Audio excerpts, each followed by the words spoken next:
Bueno, Begoña, encantada de contar hoy con tu compañía. Yo también encantada de estar aquí. ¿Qué tal? ¿Cómo has visto este ratito que hemos compartido ya con nuestros niños y niñas? Pues ha sido como dos espacios muy emocionantes, porque ver la carita de los peques en el primer grupo, cómo estaban ahí atentos, atentas a todo lo que decía, que no se querían perder ni una palabra, y luego también las preguntas que me han hecho, que eran con mucho sentido, ¿no? Y que además les movilizaba a ellos, ¿no? Intereses personales, me ha encantado. Y con los más mayores, claro, ya, como se puede hablar con estos niños y niñas ya de unos temas un poquito más profundos, ¿no? Pues yo creo que, por lo menos he pretendido sembrar esa semilla de que no le tengan miedo al miedo, que sepan reconocerlos, que sepan que tenemos el valor en nuestro interior, y creo que han reflexionado bien por las preguntas que han hecho y luego los comentarios que alguno aquí me ha hecho ya en privado. Pues yo estoy muy contenta y muy satisfecha. Genial, la verdad que sí, tenemos aquí un alumnado lleno de inquietudes, sí, y con muchas ganas de compartir, sí, ¿no? Sí que es verdad. Bueno, mira, Begoña, nosotros bueno, teníamos aquí algunas preguntas preparadas porque, como sabemos, bueno, las últimas investigaciones sobre neuroeducación pues hablan sobre la estrecha relación que hay entre la emoción y el aprendizaje, ¿no? Bueno, ¿cómo será esta relación? ¿Cómo puede influir esta emoción en el aprendizaje de nuestros hijos y de nuestras hijas, ¿no? ¿Cuáles son aquellas emociones que quizás la facilitan, cuáles la bloquean? En definitiva, la neurociencia lo que ha descubierto, después de muchos años de averiguar un poco cómo funciona el cerebro, cómo funcionan los procesos de atención, de asimilación, de memoria, de recuperación de la memoria, se han dado cuenta que los procesos cognitivos y los emocionales son una cara, como una moneda de doble cara, o sea, no pueden separarse, ¿no? ¿Qué es lo que sucede? Que pensábamos, antes de todo este tipo de investigación, se pensaba que aprender era un proyecto solamente cognitivo, que compartía solamente determinadas regiones del cerebro que se activaban para incorporar esos conocimientos, ¿no?, que ese niño o niña iba adquiriendo, o el adulto también, y que luego pues, el proceso de memoria era más o menos automático. Hoy se sabe que no, se sabe que el proceso cognitivo y el emocional van de la mano. Y también se sabe que las emociones son las guardianas del aprendizaje, o sea, son como las que están en la puerta del cerebro y dicen, esto sí pasa al interior del cerebro, esto no pasa. Esto pasa, le doy significado, lo meto en la, entre comillas, ¿no?, en el almacén de la memoria, y luego lo puedo recuperar en un examen que me pregunten sobre eso que he aprendido. Y otras emociones dicen, esto no pasa al interior del cerebro. Por lo tanto, todos los procesos de atención están dirigidos por la emoción. Pero la emoción a la vez es como el pegamento de los recuerdos, es el que sirve para memorizar y dar sentido al aprendizaje. Y también lo que se ha descubierto es que hay emociones o estados emocionales que favorecen el aprender, hay otros estados emocionales que lo limitan y ya están más o menos trabajados, ¿no? Por ejemplo, así por poner un breve ejemplo, la curiosidad es la primera situación emocional que activa el aprendizaje. De hecho, hoy en día, que el conocimiento no está ya en las aulas, cuando cualquier alumno o alumna de los que han venido tienen interés en los dinosaurios, aunque yo no sepa nada de dinosaurios, van a aprender solos. Van a buscar la información por aquí, por allá, porque tienen ya la motivación, tienen la emoción y las ganas. O sea, la curiosidad es lo primero. Si no se enciende la curiosidad, aparece el aburrimiento, que es la emoción que bloquea el aprendizaje. Si no hay interés, no hay. La segunda es la confianza en uno mismo, es decir, yo soy capaz de aprender. Por eso es tan importante trabajar la autoestima del alumnado en general, que se sienta capaz de aprender, pero sabiendo que unos aprendizajes le van a costar más que otros, porque tiene su particular espectro de inteligencias, y entonces en aquellas inteligencias donde tenga muy buena dotación le resultará más fácil el aprendizaje, y en aquellas otras asignaturas que tenga que ver con inteligencias que tiene más deficitarias le costará más. Costará más o costará menos en función, pero la confianza en uno mismo le da herramientas para decir puedo, valgo, tengo que aprender, pondré más esfuerzo o menos esfuerzo, pero puedo.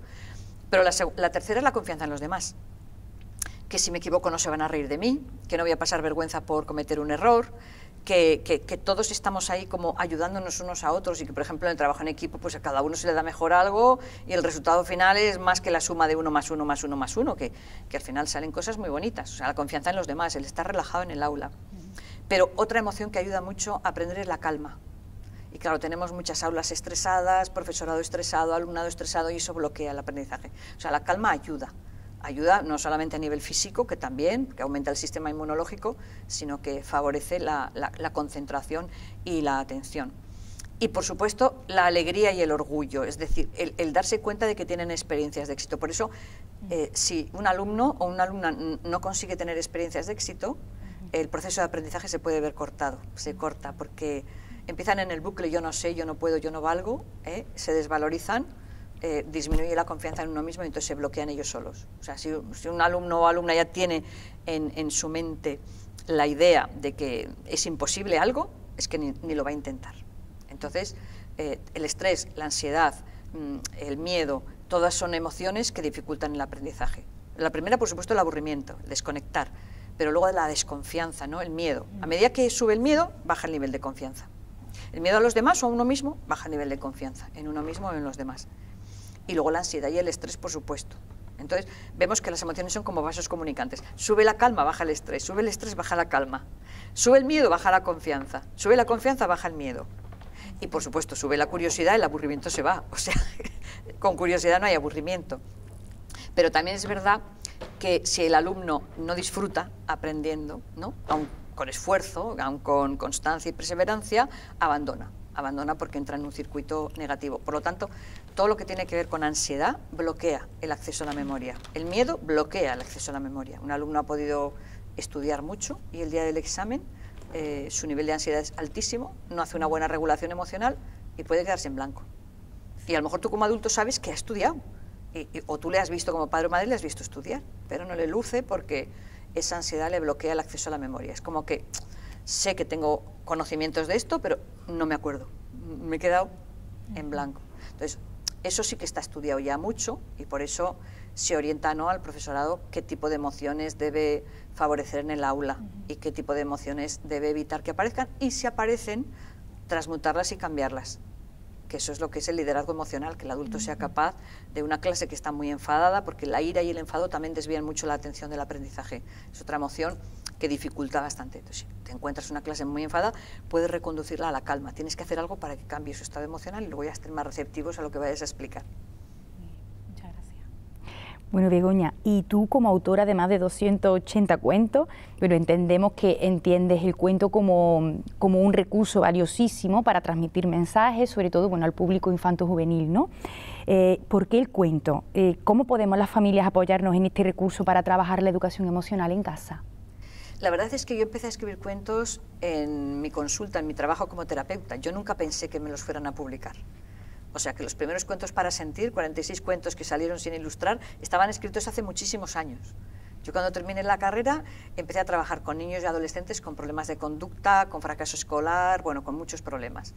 Y les escribía un cuento a cada uno, a cada una, porque a través del cuento, donde eran los protagonistas más o menos, aunque cambiaban los nombres, ellos y ellas mismos empezaban a ver soluciones a sus problemas, viéndolo como desde fuera.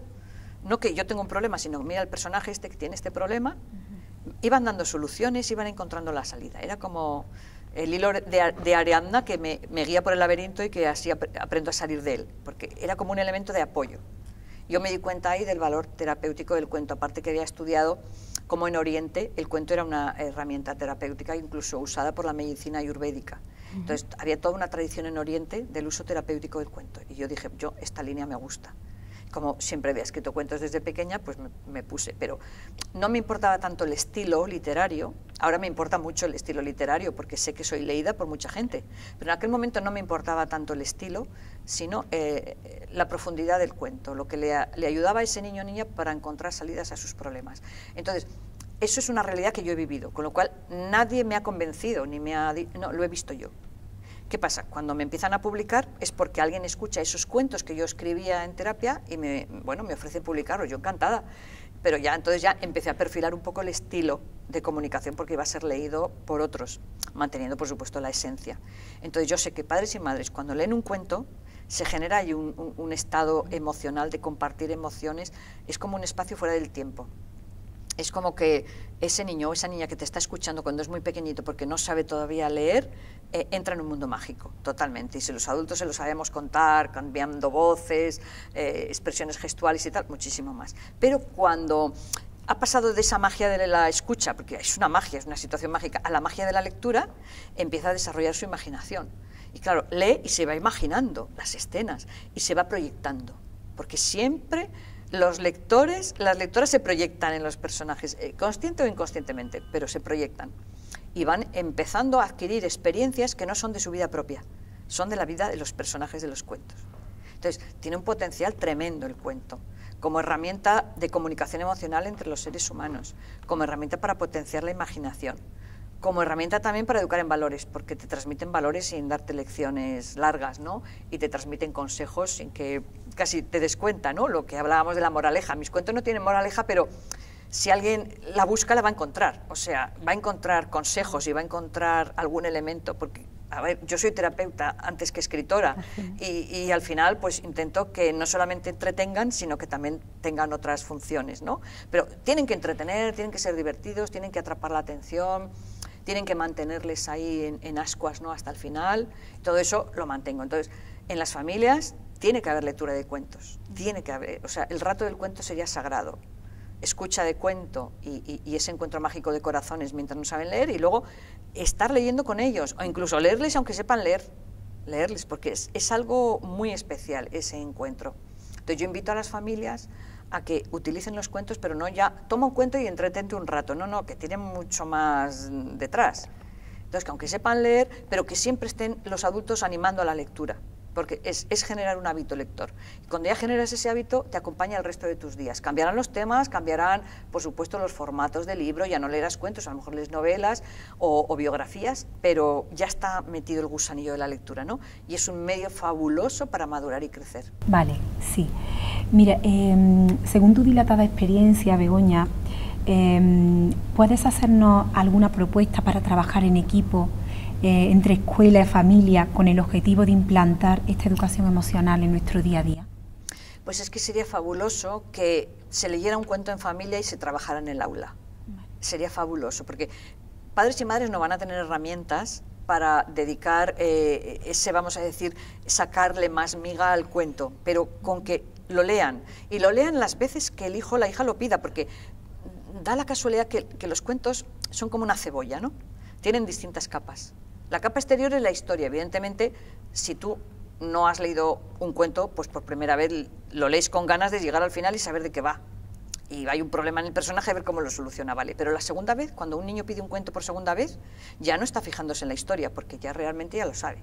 Se está fijando en las emociones de los personajes, en este conflicto que tiene, en las ideas que se le ocurren para salir del conflicto, va buscando otras capas de la cebolla. Entonces, en las familias se podía leer ese cuento, o se podía leer, si es largo, por partes, en una semana, dependiendo ya de la edad y de la capacidad de atención, ¿no?, de los críos, y luego en el aula trabajar ese cuento. Y luego aportar algo más al cuento, que a mí siempre me parece que el lector puede enriquecer la vida del cuento, que es darle finales diferentes. Darle otros finales, o parar el cuento a la mitad, por ejemplo, y que en el aula se plantee: ¿y si Dracolino, en lugar de seguir su vocación, que era cantar, hace lo que han hecho siempre todos los dragones? ¿Se va a sentir feliz o no? ¿O cómo se va a sentir? Entonces, ir abriendo como puertas en determinados momentos del relato para que ellos y ellas intervengan y le den también su propio matiz. ¿Qué es lo que pasa? Que el adulto que está escuchando las respuestas es como un test proyectivo, se da cuenta de muchas cosas. Sí. Y entonces puede ayudar también desde la escuela a la familia a decirle: mira, me he dado cuenta que tu hijo, cuando se tenía que enfrentar a esta prueba, que era enfrentarse a un miedo tal, como que no se siente capaz. Apóyale en la autoestima, dile que tiene el valor dentro, ayúdale porque le está costando esto. O sea, familia y escuela remando en la misma dirección son súper eficaces, y el cuento puede ser como un elemento intermediario. Fantástico, interesantísimo. Begoña, bueno, para terminar, ¿no? Bueno, ya nos has dado muchísimos argumentos que nos han convencido totalmente de la importancia del cuento en etapas, bueno, y la educación emocional en general, ¿no? En las etapas de infantil, primaria, incluso en esa adolescencia incipiente, donde también nos podemos apoyar en este recurso. Pero ¿qué puede aportar la educación emocional para el futuro de nuestros hijos? Porque a las familias nos gusta mucho saber en qué se va a traducir esto, ¿no? En una edad adulta, en un futuro. ¿Qué nos puedes contar a propósito de eso? Bueno, yo llevo 26 años dando formación en educación emocional, entonces he hecho el seguimiento a niños y niñas desde a lo mejor 3 años hasta 13, o sea, 10 años en algunos coles, que voy viendo cada año cómo van evolucionando. Y lo que nos damos cuenta es que cuando son muy pequeños, a partir de 3 años, 4 años, empezar la educación emocional es generarles unas herramientas que van a necesitar en el futuro. Ojo, esto es como la caja de herramientas. Tú le das una herramienta básica es aprender a poner nombre a las emociones. Otra herramienta básica es regular las emociones, gestionarlas, saber cómo salir de ella o bajar el nivel de intensidad. Otra herramienta es conocer las emociones de los demás. Bueno, distintos tipos de herramientas. En educación emocional son importantes todas, pero tú se las das y le explicas para qué sirven y las tienen. Y la caja de herramientas en casa, si un día tienes que clavar un clavo, vas, coges el martillo y clavas el clavo, nadie te tiene que venir a ayudar. Si tienes que con la llave inglesa apretar una tuerca, lo aprietas porque ya sabes que tienes la llave inglesa, es decir, en el futuro se ha demostrado, porque esto hay muchas tesis doctorales en la Universidad de Málaga, en Cantabria, en el País Vasco, en Barcelona, se ha demostrado que el tener esta caja de herramientas, estas habilidades emocionales, esta educación emocional, es prevención de drogas, prevención de bullying, prevención de maltrato, prevención de depresión, prevención de suicidio. O sea, es un factor de prevención primaria de muchísimos elementos que hoy en día son una lacra social y que están causando mucho daño, porque el nivel de suicidios de adolescentes se ha triplicado en nuestro país. Entonces, se ha visto que estas personas, al tener esas herramientas, las usan, pero, ¿qué es lo que pasa? Que las habilidades emocionales son habilidades. Es decir, yo no me vuelvo una experta cocinera leyendo un libro de Arguiñano. No, si yo leo el libro y me quedo en el libro, me hago experta cocinando. El primer día se me quemará la comida, el segundo día se me quedará crudo, el tercer día voy pillando ya cómo. La habilidad se desarrolla poniéndola en práctica. Entonces, si desde pequeñitos la van poniendo en práctica, resulta que llega un momento que tú a los 15 años o a los 20 dices, ya sé cocinar, porque me han dejado y me han enseñado a cocinar desde pequeñito, ya sé cocinar. Pero de repente un día tienes invitados, oye, que queremos que nos hagas algo de cocina, y tú nunca te has entrenado, mejor que la compres o la encargues, porque te va a salir mal. Es decir, ahora, por ejemplo, en la pandemia, que tanta gente hablaba de la resiliencia, la fortaleza interior, es que no se improvisa. O lo has cultivado antes, o de repente no lo vas a tener. Pero en los centros que se cultivaba eso, me escribían los docentes y las familias diciendo, ¿cómo se nota que nuestros hijos ya tenían estas herramientas que ahora las han puesto en práctica? Ahora, ¿por qué? Porque la caja de herramientas no la tienes todo el día en el salón y no estás manejando herramientas todo el día. Pero si la necesitas, la tienes ahí. Ese es el valor añadido que está aportando la educación emocional. Aparte de ser prevención, pues les preparamos a los hijos y a las hijas para la vida que les va a tocar vivir, que no sabemos cuál es, porque el nivel de incertidumbre... Ahora, les podemos asegurar que van a perder algún ser querido, que algún sueño que tengan muchas ganas de conseguir no lo van a conseguir, que se van a frustrar, que a lo mejor algún amigo les va a traicionar o van a pensar que era amigo y no lo es, que a lo mejor van a tener que convivir en el trabajo con personas que no les caen bien, que a lo mejor, o sea, y es que eso se lo podemos garantizar, con lo cual mejor prepararles para todas esas situaciones, sean las que sean y vengan cuando vengan, que decirles, bueno, cuando necesites esta herramienta, la compras. Hombre, pues sí, la compro, pero si no la sé manejar, no la voy a saber usar. O sea, yo creo que la clave está en eso. Muy bien. Y para eso, qué importante también el que todas las personas que estamos implicadas en la educación de estos niños nos formemos también en las emociones, porque como sabemos, los niños aprenden a regularse por corregulación. Claro, ¿no? claro. Entonces, para ahí la importancia, porque muchas veces los padres dicen, pero ¿cómo le enseño? Claro, tienen que aprender ellos también, claro. O empezamos con la queja, es que mi niño no está, o coge una rabieta, o coge... Pues, ¿cómo aprenden? Yo digo muchas veces por imitación. Claro, primero, claro. ¿no? Y para eso, claro. Pues qué importante que tanto maestros como padres estemos todos también implicados y estemos interesados en cómo gestionar también nuestras propias emociones. Sí, si esto fuera, por ejemplo, algo más practicado a nivel social, no veríamos escenas que vemos en la televisión todos los días y que las damos como normales, porque claro, si ellos ven descalificaciones, insultos entre personas adultas, dirán, esta es la forma de comunicarse normalmente. Pues no, tienen que ver amabilidad, buen trato. Entonces, yo soy muy crítica también porque a nivel social también estamos educando y los medios de comunicación también educan. Entonces, es bueno que padres o madres, si están viendo una escena del telediario o una película, digan, mira, así no se debe actuar. Hay otras formas de actuar que son más adecuadas, ¿no? Yo creo que si toda la sociedad y todos los docentes, todas las familias, pues eso, tuviéramos muy claro que el objetivo es el bienestar de los más pequeños para que generen una sociedad mejor, evitaríamos muchas cosas que hoy en día se dan. Pero eso significa, primero, conciencia de que es importante y luego ya llevarlo a la práctica, claro. Muchas gracias.